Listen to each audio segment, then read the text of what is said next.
अब ईरान वो ईरान नहीं रहा जिसके ऊपर पिछले 40-45 साल से पाबंदियां आई थी और वो अभी वो खुलेआम बिजनेस भी करेगा। और रीजन ममालिक जो है, जो जीसीसी मुल्क है, उनकी बका भी इसी में है कि वो ईरान से अच्छे ताल्लुकात इस्तेमाल करें। और ईरान के कोई ऐसे जारहाना अज़ाइम नहीं है मेरे अपने ख्याल में, क्योंकि जब सदाम हुसैन साहब से 8 साल उन्होंने जंग मुसल्लत की, उन्हें तमाम लोग उनकी हेल्प कर रहे थे, ईरान उसको भी सरवाइव कर गया। ईरान पिछले 45 साल से पाबंदियों को भी सरवाइव कर गया। तो ईरान की सिविलाइजेशन भी है, उनकी हिस्ट्री भी है, they have got to stay. अरब ममालिक तो अभी कुछ ही देर हुए ऊपर आए, और ये जो है ना, मतलब इनका ये ख्याल था कि मतलब है कि इसराइल जैसे यूएई ने इसराइल से बड़े अच्छे ताल्लुकात बनाए, तो उनका ख्याल था कि दे विल सर्वाइव। जी वो मिथ भी टूट गई है कि यहाँ पे सेफ्टी है, सिक्योरिटी है, वो तो ये बहुत सारी चीजें चेंज हो गई हैं, हो रही हैं।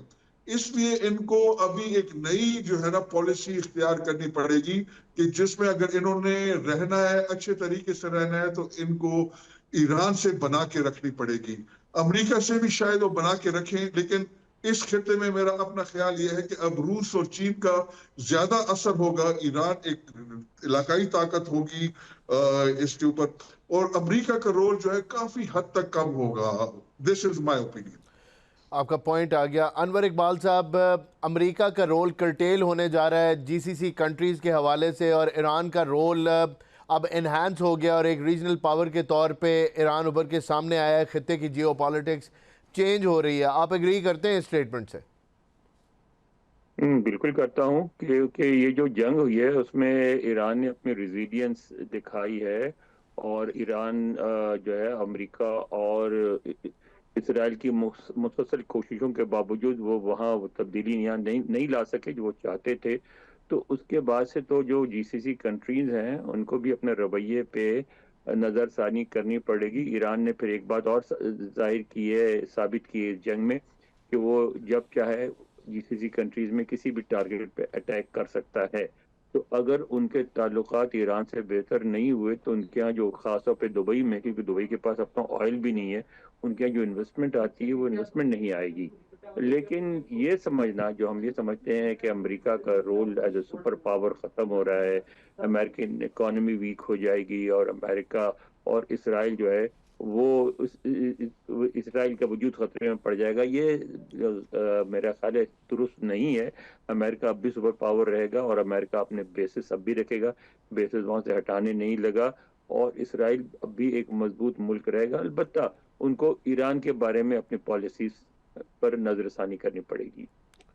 आपका पॉइंट आ गया। ताज शाहिद साहब, लास्ट क्वेश्चन आपसे करूंगा। ये फरमाइएगा कि ईरान ने एक स्टेटमेंट ये भी दी है कि जो तेल की ख़रीदो फ़रोख्त है, यानी फ़रोख्त ही है, जो अपना इसको रिलैक्सेशन मिली है, इसमें जो करेंसी है वो डॉलर नहीं होगी, अपनी मर्ज़ी की करेंसी में करेंगे। इसकी क्या सिग्निफिकेंस है और अमेरिका को कबूल होगा? देखिए, वो अमेरिका तो इसमें अब कुछ नहीं कर सकता कि बाकी कई कंट्रीज जो है वो यूरो में ले रही है। मतलब रशियन जो थे वो भी डॉलर में नहीं अपनी सेल कर रहे। तो ये अब चाइना भी युआन में जो है वो काफ़ी पेमेंट्स ले रहा है। जी ईरान जो अमेरिका को तकलीफ तो ज़रूर होगी, लेकिन वो उनके पास कोई ऐसा मैकेनिज्म नहीं है कि वो कंट्रीज को फोर्स करेंगे या आप डॉलर्स में ही पेमेंट करें। ये ईरान पे डेवलप अपनी ईरान की जो है वो उसकी विल पे है, उस पर सैंक्शंस थी। वो जब सैंक्शन लिफ्ट हो गई हैं, जब ईरान को तेल सेल करने की इजाज़त मिल गई है, तो अमेरिका इस पोजीशन में नहीं है कि वो उनको फोर्स कर सके बाकी कंट्रीज को कि आप उसको डॉलर्स में ही पेमेंट करें। तो मैं नहीं समझता कि अमेरिका कोई बहुत बड़ा इसमें चेंज ला सकेगा।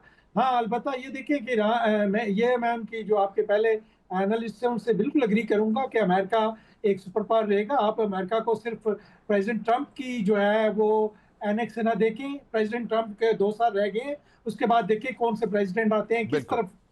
अमेरिका एक सुपर पावर है, और अमेरिका जो है मिडिल ईस्ट से जाने वाला भी नहीं, क्योंकि मिडिल ईस्ट में उसका एक सबसे बड़ा लाई इजराइल बैठा हुआ है और बाकी कंट्रीज भी है।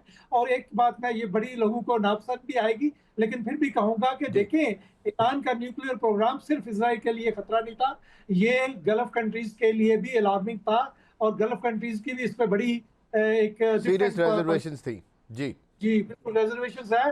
तो लिहाजा ईरान को शायद न्यूक्लियर पावर तो नहीं बनने